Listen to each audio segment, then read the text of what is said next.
Chop it all down. Not one tree left standing. That's what she shrieked at the police officers, right in the middle of my apple orchard, waving her arms like she was running some kind of emergency operation. And by she, I mean Karen, our self-crowned HOA president. Hair as bright and polished as a trophy, sunglasses the size of dinner plates, and an ego big enough to eclipse the whole neighborhood. I just stood there in the quiet shade, hand on the rough bark of a tree older than either of us. And as the officers shifted uncomfortably, I pulled out a folded piece of paper from my jacket, something that would change the tone real quick. Karen stopped mid-rant, her face draining of color so fast I almost felt bad. Almost. The crowd hushed. She'd just realized she'd pushed too far, and there was no coming back. Let me back up a sec, because honestly, if you've ever had the pleasure of dealing with an HOA, you know the chaos that can spiral out of nowhere. So here's how it started. Sunrise, early fall, the kind of morning where the air still tastes like summer, and I'm out with my coffee, talking to the apple trees like my granddad used to. 47 trees, some nearly a century old, sprawled across 2.5 acres, smack in the middle of what used to be farmland, now swallowed up by the shiny new homes of Willowbrook Heights. These trees are my therapy, my audience, better listeners than most people I know. My son, Danny, he's 16, comes stumbling out in his pajamas, clutching his phone, eyes wide. Dad. I'd heard about her, Karen Whitmore, fresh from a Bay Area divorce, out to remake the universe to her liking. Showed up to 2 HOA meetings, no one else wanted the gig, and voila, she's president of a club nobody realized was even still running. I should have been worried, but I just offered Mrs. Rodriguez next door some apples and shrugged it off. Looking back, I should have paid more attention to those dusty old files in my garage, stuff from my grandfather about zoning and property lines, because Karen was about to turn our quiet street into a full-blown legal drama. That day, Danny handed me a violation notice so pink it hurt my eyes, written in Comic Sans, threatening to fine me for everything from organic odor to non-contemporary ground cover, translation, fertilizer, and leaves. She even demanded I chop down every tree over 15 feet, which, if you're keeping score, would mean clear-cutting the whole orchard. My first thought was to toss it in the compost and move on, but something told me to take it seriously. So I called the HOA office. Turns out, there is no HOA, at least not an active one. Karen had appointed herself mayor of an imaginary town. Now, here's where it gets good. In my grandfather's old papers, I found a water-stained certificate, an official agricultural heritage designation from 1953, giving our farm permanent protection, predating the entire neighborhood. This land wasn't just old, it was shielded by layers of legal armor. But Karen didn't back down. She doubled down, scheduling a city inspection. Next thing I know, 3 government cars and Karen's spotless SUV roll up. Out steps Officer Martinez, polite but exhausted, and a young city inspector with a real clipboard. Karen's on her phone, recording, narrating like she's on a reality show. Martinez pulls me aside, glances over the paperwork. Turns out, a flood decades ago muddied the old records, but our farm's grandfathered rights. Side-eye my tractor stops by. Dude, he says, I did some digging. Your orchard's kind of a big deal for this town. Sorry I got sucked into the drama. Turns out, half the neighbors are. Karen hosts a community meeting at the rec center, complete with PowerPoints on declining property values and how my orchard is single-handedly destroying the American dream. For a moment. But then she snaps back, calls for a vote. Her motion fails. Most neighbors side with me. But Karen isn't done. That night, my security cameras catch her in the orchard, planting what looks like chemical containers. She's trying to set me up. I confront her in the spotlight, and she launches into another performance, accusing me of threatening her and endangering the neighborhood. You can't stop progress, she screams. I just smile and say, you ever wonder who wrote the rules for this neighborhood? She waves her clipboard like a magic wand, unimpressed by 70 years of law. Next morning, 3 police cars arrive. Karen's called in everything she can, accusing me of intimidation and code violations. The officers listen to her, then to me, then look at the documents. The lead officer, Sergeant Williams, recognizes my family's name. His tone changes. Ma'am, this property is legally protected. Your campaign has no standing here. Karen tries one last. Rattled and defeated, swears to appeal. The county dismisses her case instantly. Within days, a moving van appears at her place. She's gone, leaving a pink clipboard and a note. I'm sorry.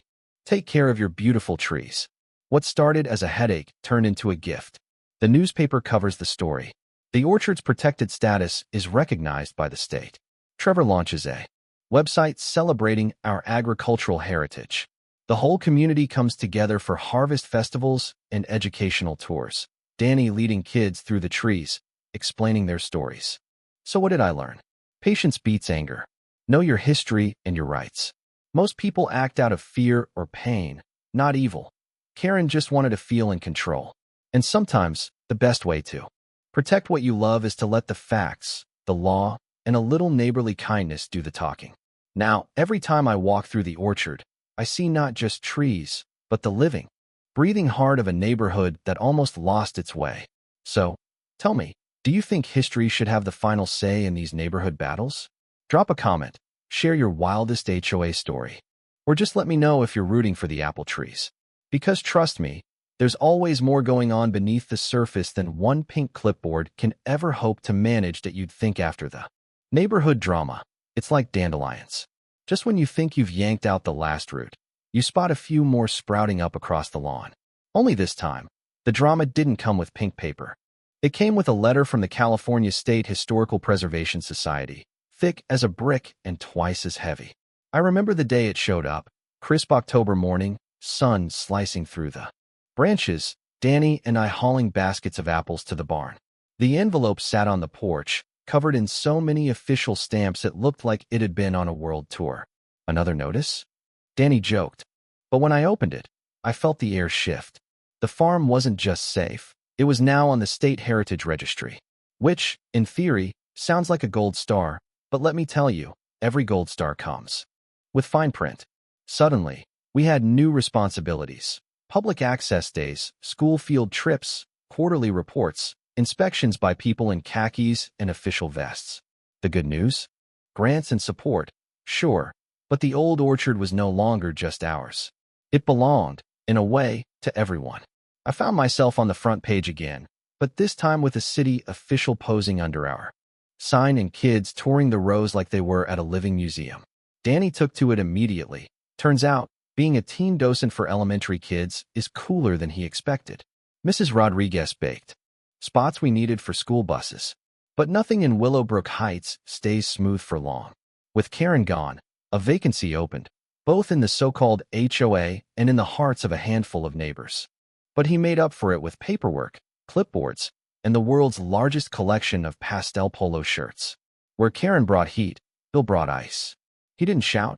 He buried you in forms. If there's a regulation about birdhouse height or mailbox colors, Bill knows it.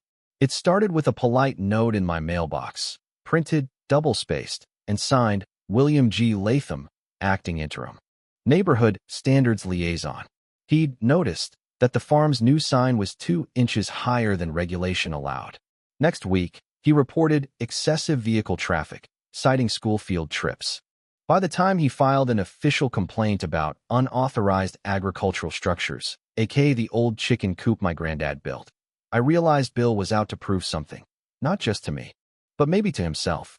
Honestly, I could have steamrolled him with the same legal artillery that shut down Karen. But the whole Karen saga taught me something about escalation, about patience.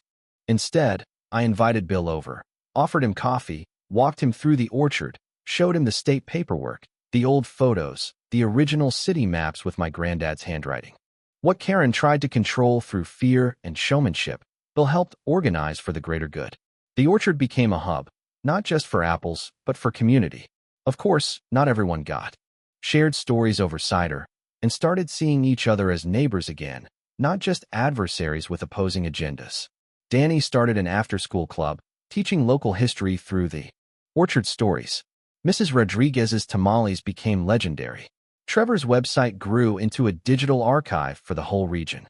If there's a lesson here, and I think there is, it's that some story. Protecting this land taught me more about patience, law, and community than I ever wanted to learn, but it also gave me something I never expected: real neighbors.